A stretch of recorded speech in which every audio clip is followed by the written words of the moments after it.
یہ قربانی کا وقت آیا تو رسول پاک صلی اللہ علیہ وسلم نے فرمایا، حضرت ابن عباس حضور کے چچا زاد ہیں،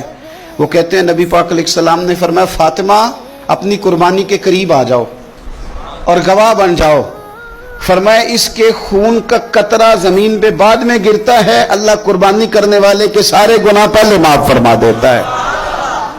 حضرت فاطمہ کی شان اقدس پر بھی ہماری مائیں قربان، ہماری بیٹیاں قربان، کیا انداز ہے سیدہ کا، فوراً پوچھتی ہیں، فوراً امت کا بھلا کرتی ہیں، کہتی ہیں یا رسول اللہ صلی اللہ علیہ وسلم یہ صرف اہل بیت کے لیے ہے یہ سارے مسلمانوں کے لیے؟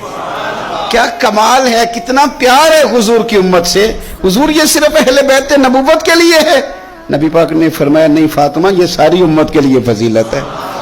کہ قربانی کرنے والے کے جانور کا خون کا قطرہ بعد میں زمین پہ گرتا ہے، اللہ سارے گناہوں کو